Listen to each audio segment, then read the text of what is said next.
as well as gentlemen. Papa Boris here with some more Hearthstone arena action. I read a really awesome doodle the other day. It was called Learn to Embrace Failure. And after my last run, let's go ahead and embrace some failure here, grabbing the Hunter. This is, I think, my least favorite class to play in the arena because of the whole beast thing. You either take bad beasts to make synergy work, or you don't take the bad beasts and then your good cards don't work because you don't have synergy. It's just annoying.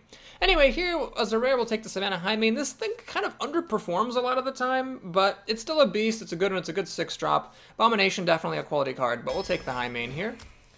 We have an Epic. I'm not a fan of the Mountain Giant. I'm just so sick of that card. The Big Game Hunter, as we found, is actually really good sometimes. But I'm going to take the Snake Trap. This is a really, really good synergy with the Starving Buzzard. And it's an epic secret, so a lot of times people don't really play around it. And so it can be nice to have in your deck. Alright, Shadow Sun Cleric is just awesome. Haven't played with one of those in a while, so I'm going to be happy to have it. Scarlet Crusader has been really good against me lately. I'm going to try it. I keep sucking when I play it, but my opponents get such good use out of it. We'll try it out. Tundra Rhino is a great beast. Having your creatures come down with charge is just really spectacular. Here, I'll just take the best card, which is the Silver Hand Knight. I don't think Archmage is that great for Hunters, so I don't want to spend 6 mana on it. Ah, man, these are decent cards, but I'm going to take Multi-Shot. It's a card I frequently pray my opponents don't have when I play against Hunters, so let's put it in my own deck. Well, we'll take a Starving Buzzard here. That'll go really great with the Snake Trap. And as cool as healing is, let's take the more aggressive creature, the Worgen. Here, the only playable card is the Blade Master, so let's just take it without further thought. Now, do I take War Golem over Shadow Sun Cleric? It's an interesting question because I do have a lot of 3-mana creatures already, and 3 mana I find is not a particularly good mana value to spike because it's just too weak too fast. Like 4 drops and 5 drops like absolutely crush 3 drops. Shadow Sun Cleric is a very good one, and War Golem is a very bad late game card. So am I going to take for mana curve reasons the bad end game card to make sure I have end game, or do I take the really great 3-drop because it's just really great? We'll try out the War Golem here. We'll see how it goes. See how it goes. If I don't see any more end game, then so be it. Here, Unleash the Hounds, I'm not a big fan of in the arena. It's too unpredictable. The Core Hound is a beast, but it's awful. I guess I'd rather have it than a War Golem just because it's a beast, but I don't want to take it having just taken a War Golem, so I'll grab a Loot Hoarder here. Oh, tricky situation. So I don't think you can take a Buzzard here over removal. The question is what kind. So the Arcane Shot is good early removal, but the Deadly Shot is nice if you have a clear board and your opponent drops a really big creature. We'll take a Deadly Shot. This has a chance to be bad, but it also has a chance to be absolutely amazing. Well, I got another Buzzard anyway. I think the Warlord will have to pass. It's a bit speculative, and the Buzzard can be very, very good. Okay, I need some 4-mana creatures. This is not my favorite, but it does put a pretty good amount of power onto the board, so we're going to go ahead and grab it. Chillwind Yeti is exactly what this doctor ordered. And I could take an Ooze, but I'm not. I'm going to take a Deadly Shot because I think it's a very, very good one. Explosive Trap is also quite good. We'll be happy to pick that up. Here, I could get a 1-drop, but I'm going to grab Vengeful Mercenary. I think it's nice to have a big thing in your deck. Ooh, Eaglehorn Bow. Yeah, I'll definitely take that. It's a Fiery War Axe for an extra mana, but I don't care. It's still really good. Crap. Well, now I wish I had taken Arcane Shot earlier. I don't think I want a 3rd Deadly Shot. Raid Leader also. I mean, I guess Raid Leader goes well with the Snake Trap, and it does go well with the Dragonling Mechanic, but I have so many 3-drops, I don't want to take a mediocre one. I'll take another 2-drop. I need more 4s and 5s here. Well, this is a removal spell, so we'll take it. Another Deadly Shot. Jesus Christ. Well, let's find out. Let's just find out what happens when you take 3 goddamn Deadly Shots. So here, it's a tricky call. This is a good secret to have, but this is a really good 4-drop. I need more beef. There's not enough beef in this injection. I don't know how to end that sentence. This is a 4-drop, so I'm going to take it. I just need more mid-game and late-game stuff. Timberwolf is awful, I think, so the Panda is what it's going to have to be. Just trying to get as much big stuff as I can. Freezing Trap is nifty, definitely, and I do have the Eaglehorn Bow, but I think I need more endgame. So I'm going to take the Windfury Harpy for that. Multi-shot? Okay, well, with all these Deadly Shots, technically my removal, I don't actually have that much. I have a Kill Command and a Multi-shot and 3 Deadly Shots, so it's like unreliable removal. I'm going to take a Yeti over this Multi-shot. I think it's just nice to have more of that beef. Silence? Nah, let's just take some more removal. And how many 2-mana creatures do I have? I have the Raider, the Hoarder, 2 Buzzards. It's 4. Because that's a kind of a low count of removal, but I also do have, like, stuff to do. I'm going to trust my instincts here and take a Violet Teacher. So we went for the 3 and 4 mana spike strategy. I've seen some people say that what you really want to do is focus on lots of 2 mana and 3 mana cards. I don't think that's actually correct, broadly speaking. I think, of course, aggro is a legitimate strategy. We've seen it happen on this channel. But if you're not playing aggro, if you're just playing a quote-unquote normal deck, then 2 and 3 I don't think is the correct thing to spike. I think 3 and 4 will give you a lot more mileage. As long as you have enough 2s and enough removal to be able to take the stuff out that your opponent's playing. Kazuka the Hunter. Alright, what do we have here? Well, we have a curve. I can actually keep it all. I'm just going to keep all this. Yeah, so I don't have any removal, but I'm not going to throw my curve away. So my opponent, if he has a turn 1 and turn 2 play, then I'm going to be in a little bit of trouble. But as long as he doesn't have like a super fast start, I'm actually in pretty good shape here. And as I say that, he of course has a super fast start. God damn it. It's going to be one of those games, huh? Well, it's past the turn. Eagle Hornbow is a nice pickup. I could coin that out, potentially, and get some card advantage. Yep, this is it. This is showtime, baby. So, yeah, we're going to have to whip out this bow. It's a shame I don't get to keep the coin for the Violet Teacher. But just playing Snake Trap here would be way too slow. So I'm going to take a lot of heat. I never did get any healing in this deck because I took a Worgen over an Earthen Ring Farseer. So I'm actually going to go down to 20. Actually, right now. Like, right now I'm going to be at 20 health. He's going to hit me down to 24. I'm going to hit the Leper Gnome. It's going to die. I'm going to hit for another 2. So, yeah, that's bad. No question about it. I really hope my opponent didn't have a fast start. Just this once. And, of course, he had a really fast start. Okay, that thing is very dangerous. I have to let the Leper Gnome keep on hitting me, unfortunately, while I take care of BLAAAAAAH here. And play this Scarlet Crusader.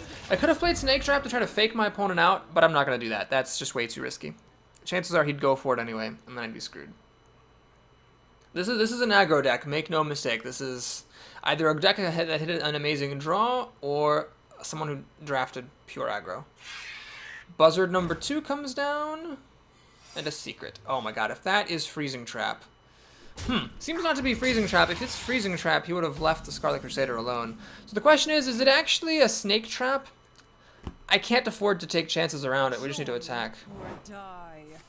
It is a Snake Trap, so he's going to get to draw 3 cards. Well, I didn't have any removal. I didn't have any of my deadly shots. So that's just life, I suppose.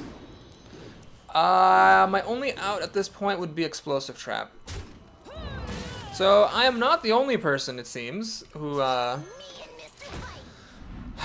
drafted an epic Snake Trap. God damn it, this game is retarded. He, of course, had to have the second Buzzard and the Snake Trap, while I was not holding on to any of my deadly shots. Because, of course. He has a secret. Okay, great. Well, I need Explosive Trap here. I do have one in the deck, but I have the wrong trap, sadly. It's going to track to get another card. Vengeful Mercenary is awful here, because he can just ignore it completely and keep attacking me. I mean, all he has to do is attack with these snakes, and I'm down to 15 health. He's actually going to do even better than that. Oh my god, this game. This is not off to a good start. Alright, thank goodness. He's just going to steady shot me. So I'm down to 15 health, which is a bit scary, but if I can mop up the board here, should be okay. I think. So I hope this isn't Freezing Trap. That would be very annoying if it were. I mean, it's likely to be because he played it. God damn it, it is. Jeez, I can only play one of my creatures. I don't think Snake Trap... Well, I could play Shadow Sun Cleric and Snake Trap, I guess. I think I'm going to do this, actually. I have to do it. We must cleanse the Sunwell. Because what this trap does is it makes him think it's maybe an explosive trap. So there's a chance he'll like try to buff one of these guys and run into my Shattered Sun Cleric. If he does... No! Damn it. He wasn't fooled. If he does, then the 3 snakes will pop out and I'll get to kill off his snakes. Oh, maybe he will hit my Shattered Sun Cleric. Please hit my Shattered Sun Cleric. Please. Please. Please. Oh, this is unrelenting. Oh, Jesus. Christ. What did he... Well, that was weird. Why did he do that? The snake already attacked. So that's just 1 extra damage. And your creature dies anyway. No, he went for it. Fuck! Ah! God damn it, this game's over. Is there anything I can do? I mean, I can kill this. I can fling a deadly shot. Hit the wrong thing. Whatever, this is over. Thanks. Well fought. That was ridiculous. So I kept a hand that was great against anything other than an aggro deck. After getting crushed by aggro decks a bunch last weekend, I hadn't actually seen that many. Like, I had tried to like draft anti-aggro and I fucked myself over in the draft because I was trying to draft around aggro decks. Wasn't actually seeing aggro decks. And then of course, we got an aggro deck who of course had the perfect traps at every circumstance. He had the snake trap for the buzzard. He had the freezing trap for me when opponent creature on the board. And of course I didn't have my deadly shot until it was irrelevant and useless, and then he just got me down. So yeah, that was great. Glad that happened. Anyway, on to the next game. Ognimod 13, the priest. Here we have our removal, but of course against priests, explosive trap is awful, especially if they have like a North Star cleric. There's really nothing that this will kill other than like neutral creatures. I'll keep the kill command just in case. We'll send back the panda because it's slow. Keep my 3-drop. And we got our buzzard. Well, now I again have the wrong trap. I really want this to be snake trap. It's explosive trap, which does not trigger when your minions are attacked. So it's really kind of pointless to coin out the buzzard here. I don't have any beasts coming down later, so I might as well just keep it in my hand till I can play it with a beast. So here, when I have like a really awkward hand that doesn't do me anything good, my opponent has nothing going on because of course. I'll just play the buzzard. This will bait out Shadow Word Pains if he has any of those, and then preserve my Scarlet Crusader, who by the way was awful last game. Like I said, Scarlet Crusader is always great against me. It's like, oh no, there's nothing I can do to avoid being 2-for-1, but when I use it, it's just never very good. He's gonna Thought Steal. He can Thought Steal all he likes. This deck isn't like that amazing.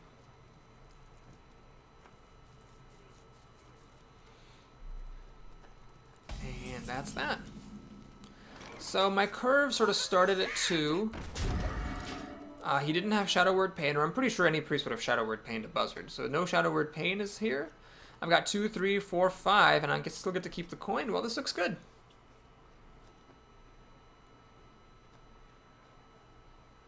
I'm ready. I'm not ready. That thing's actually pretty annoying because the Scarlet Crusader is not quite enough to kill it. I don't have any of my deadly shots because of course I don't. Well, let's go ahead and play Starving Buzzard then. I draw a card, so it's not really overextending against Holy Nova. And here I'm going to do is just coin into Kill Command. There is a risk that it'll play something later on that I really wish I had Kill Command for, but here I'm definitely the aggro deck, so I need to try to get as much damage in as I can. Don't really have that many beasts. I have the charging 2/5. Other than that, didn't really see that many beasts in this draft, so that's probably going to be it, I think, beast-wise. And of course the Snake Trap. That would draw me 6 cards if both the buzzards were miraculously alive. Ah, he has that. Well, I never did take a silence, unfortunately. So, yeah, we're going to have to throw our buzzards away. And lose the Divine Shield. And let's repopulate. So he's going to have to be a little bit careful here. Because he went first, when this guy drops, he could get immediately mind controlled. But if I have enough board presence leading up to then, he won't. He'll be too slow. Mind control won't be enough to save him.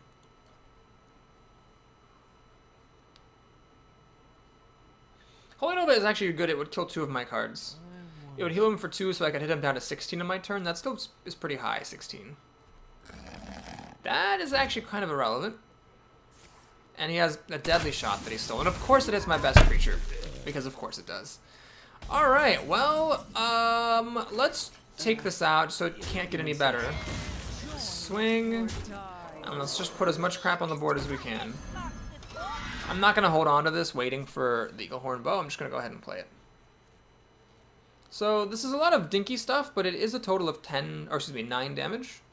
And I am a hunter. Now, I'm up against a priest, so his hero ability kind of cancels out mine, but to sort of force him to use 2 mana every turn.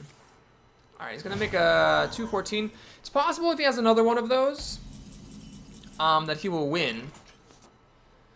So I'm going to play a taunt here rather than the golem, just because I don't want to instantly lose in case he has Divine Spirit and Inner Fire. So let's go ahead though and play the Worgen.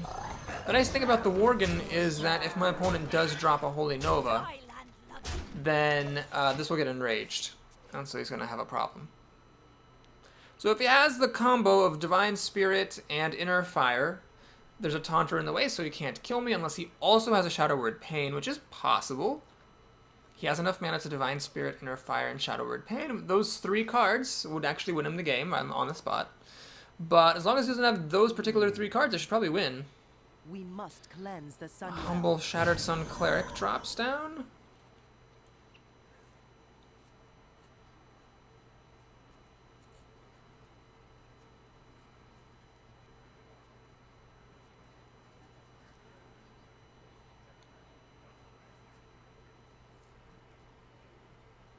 Drink with me, friend. And I guess he could play the Shattered Sun Cleric again. Oh god, please don't play it down too fast. Oh, thank god. Because I don't want to hit the bug with, you know, when you panda back a creature. When you panda a creature and replay it too fast, the game poops out. Anyway, that's the game. So, we smash somebody after getting smashed in return. That's pretty reasonable, and I guess there are worse ways to begin a Hunter Arena. Specifically, I am referring to going 0-2. That'll do it for this video, so if you enjoyed it, please like and or subscribe, and if you want to see how this all ends, well then stay tuned, because the rest of the games are going to be coming up soon. I'll see you then.